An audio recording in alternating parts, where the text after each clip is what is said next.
You've been chasing something your whole life, a promotion, a relationship, a number in your bank account, and every time you get it, there's that weird hollow feeling after. Not disappointment exactly. Not even sadness, just this strange, quiet, that shows up uninvited, usually about 45 seconds after the win. We're going to talk about that feeling today, because here's the claim I want to make, and I want to make it cleanly. The world you're scanning for satisfaction, for security, for the sense that you've finally arrived, it literally cannot deliver what you're looking for. Not because life is bleak, not because you're broken, but because you've been shopping in the wrong store. We're caught in this exhausting cycle of reaching, getting, and still feeling empty. And the way out isn't to reach harder or want less. It's to understand what's actually happening. And once you see it, something genuinely starts to change. This isn't pessimism. Stay with me. This is actually the beginning of finding what you were after the whole time.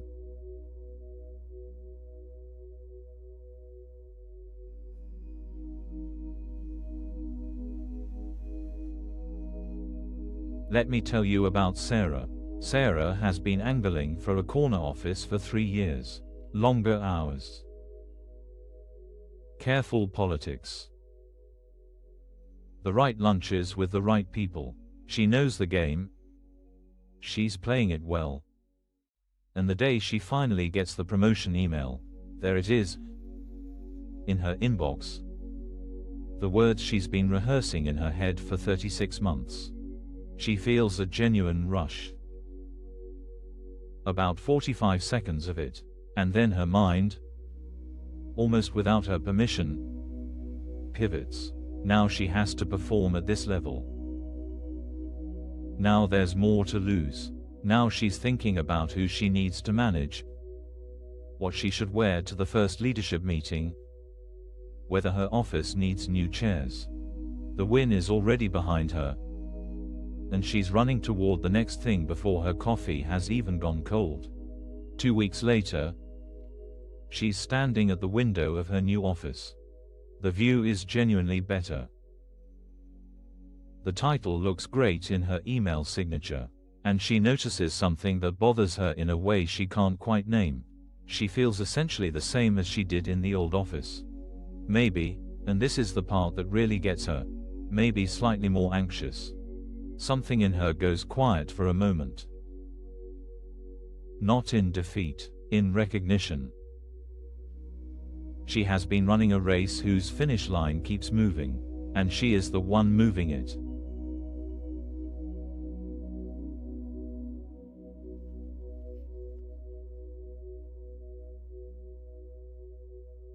Here's the metaphor I want you to hold.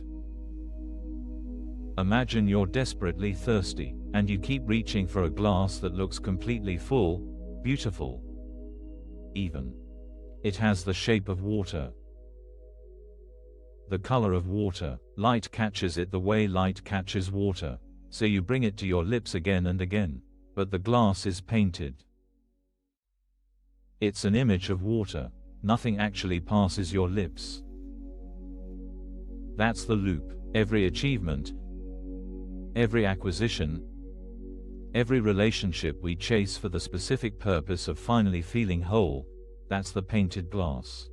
We keep going back.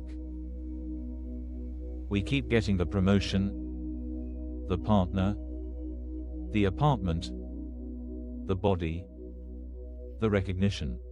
And every time, we're surprised by the same dryness in our throat. The lesson here is not to stop being thirsty. Your thirst is real. The wanting in you, the reaching, the hunger to feel alive and full and at peace, that's not the problem. The problem is that we've been mistaking the picture of water for water itself.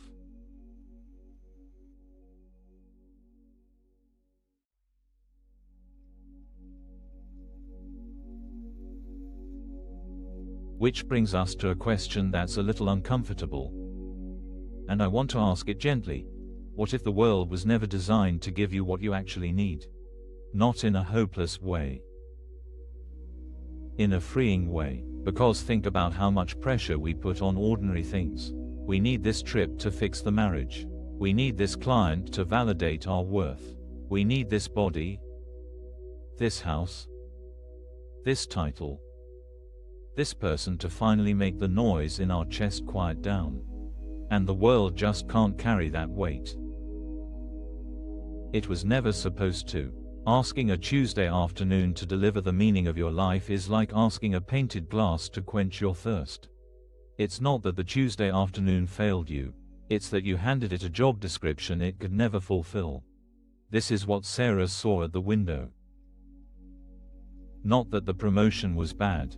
The promotion was fine. The promotion was exactly what a promotion is. What she saw is that she had been asking it to do something it could never do, to make her feel like she was finally enough.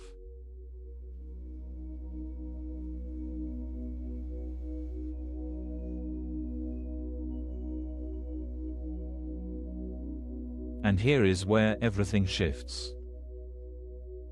Here's the reframe. The hollow feeling after you get what you wanted is not a failure.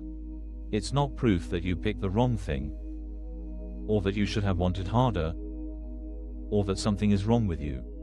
It's information. It's the most honest message your inner life has ever sent you. It's saying, hey, that wasn't it. And it was never going to be it. Not because you're ungrateful, because that's not where the thing you're looking for actually lies. Most of us spend decades trying to silence that hollow feeling. We treat it like a glitch. We assume the next acquisition will finally fix it. But what if we stopped treating it like a glitch and started treating it like a signal? What if every time that quiet, ha, showed up after a win, we let it speak instead of drowning it out? It's not telling you that life is empty. It's telling you that you've been drinking from painted glass. Which means somewhere, and this is the part that actually matters, there's real water. There's something that does fill you. It's just not in the store you've been shopping in.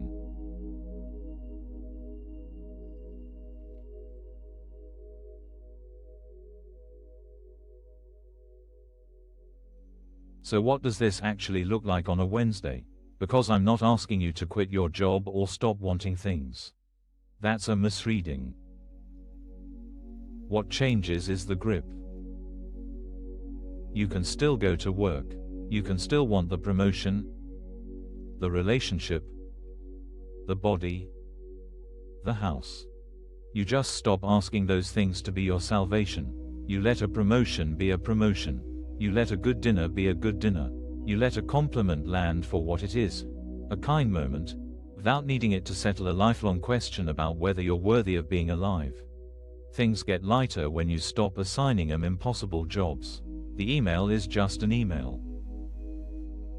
The meeting is just a meeting. Your day stops feeling like a test you keep failing, because you're no longer secretly grading every interaction on whether it finally made you whole. Sarah, by the way, still goes to work. She still likes her corner office, but she's stopped waiting for it to do something it can't. And the strangest thing has happened. She actually enjoys it more now, because she's not interrogating it anymore.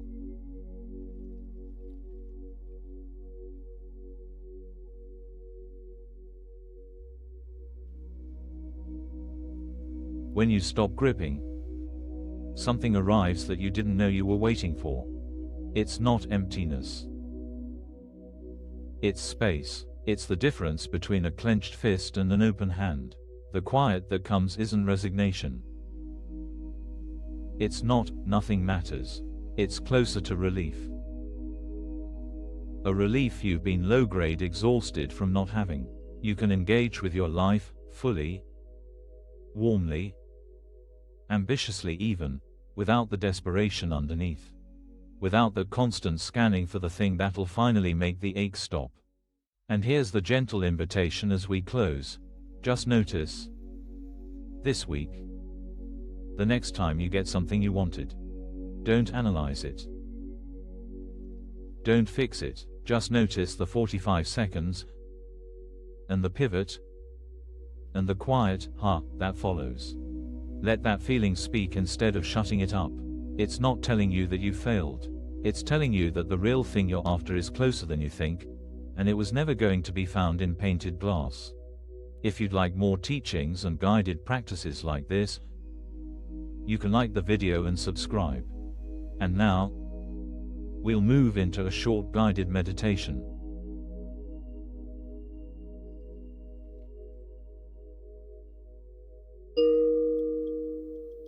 Let's take a few minutes to let this settle in the body, where it actually lives.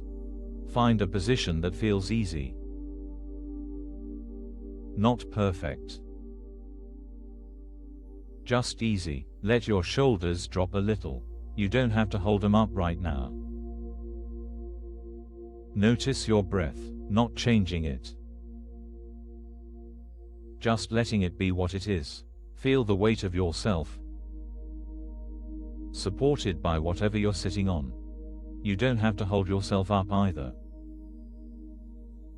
Something already is. Now, gently, bring to mind something you've been reaching for.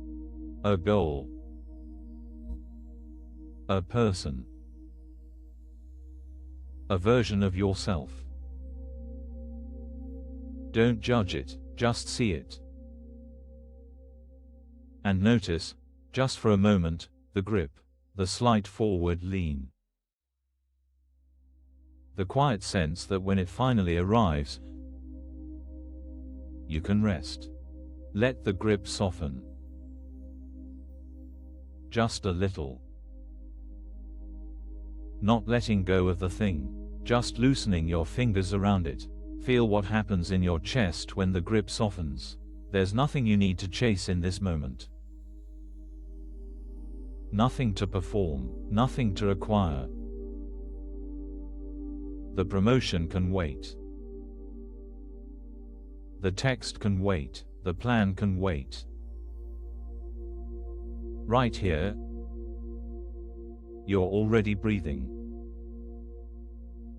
You're already alive, you're already here. Notice how much of your day is spent leaning forward into the next moment. And let yourself, just for now, lean back into this one. There's a kind of quiet that arrives when you stop reaching. Not silence. Not emptiness.